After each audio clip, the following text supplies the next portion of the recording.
السلام علیکم ورحمت الله وبرکاته. یو محترم پوښتنه کړې ده چې ګراک راسي یو شی غواړي، موږ پر ګراک شی خرڅ کړو، هغه زموږ سره نه وي، بیا له بله دوکانه رااخلو. که اوس ګراک ته ووایي چې زما سره نشته، زه له بله دوکانه راوړم، بیا پر تا خرڅوم، ګراک ځي.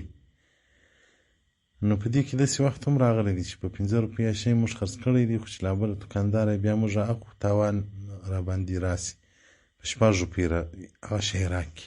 دا کله کله دی پېښ شي، اکثره وخت موږ شی ګټه ورباندې کوو. نو دا د شریعت نظر څخه دغه بیه څنګه ده؟ محترمه، دغه بیه مکروه ده. حدیث مبارکه کې راځي، رسول الله صلی الله علیه و آله و صحبه وسلم فرمایي چې تاسې شی مه خرڅوئ مخکې تر هغه چې قبض کړی مو نه وي. حدیث په طعام کې راغلی دی، په خوراکي شیانو کې. عبدالله بن عباس رضی الله تعالی عنه وایي هر هغه شی په مرتبه کې د خوراکي شی دی، یعنې منقول شی چې له یوه ځایه بل ځای ته نقل کېږي، دغه رقم هغه شی چې د انسان سره نه وي، دی یې خرڅوي، هغه هم مکروه دی. نو ابن عمر رضی الله تعالی عنه وایي ما غوړي رانیول، نو بیا مې خرڅول، له سړي څخه مې لا نه دي راقبض کړي، را اخیستې مې نه دي، پر بل چا مې خرڅول په ګټه، یو چا تر لاس ونیوله. ما چې مخ ور واړو، زید بن ثابت رضی الله تعالی عنه هغه راته وویل چې رسول الله صلی الله علیه وسلم منع کړی ده، کوم شی چې رانیسې قبض کوي، بیا خرڅوي. نو اوس تا له بله دوکاندار څخه شیان رانیولي دي، تا قبض کړي نه دي، هم یې بیه مکروه ده. او دا چې یو مخ تا رانیولی لا هم نه وي، د بل شی پر ګراکې خرڅوي، دا خو بیخي مکروه دي.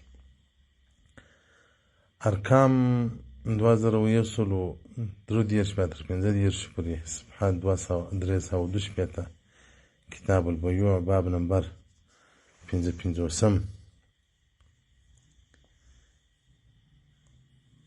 کتاب نمبر 55، عمدة القاري، شرح د صحیح البخاري، جلد نمبر 11.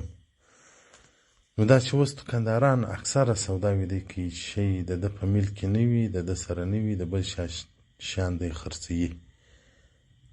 دوکانداران دي، همسایګان دي، نو چې ګراک ته شی ورکړي، له هغه یې راواخلي. دا مکروه بیه ده، غاړې هم په بندېږي، ځانونه ځینې خلاص کړي. حدیث مبارکه کې راځي، رسول الله صلی الله علیه وسلم وایي په حقیقت زمانه کې به خلک د پیسو ګټلو ته ګوري، و طریقې ته بیا نه ګوري چې پر کومه طریقه مې وګټلې. نو چې ګراک ته خرڅ کوي پردی شی، دا بیه مکروه سوه. یو صورت د هیلې دا دی چې ګراک رالی چې مثلا فلانکی شی غواړم، ته وا درکومې، کوم وخت چې دی وړي، بیا عقد ورسره نوی که، نو له هغه دوکاندار چې ته شی رااخلي، هغه پر ځان حساب که. نو دلته که دوم واره عقد نوی کړي، شی پر ځان حساب کړي، نو بله یو لار ورته برابره شي، او هغه ډول هم خلک نه کوي. والسلام علیکم ورحمة الله وبرکاته.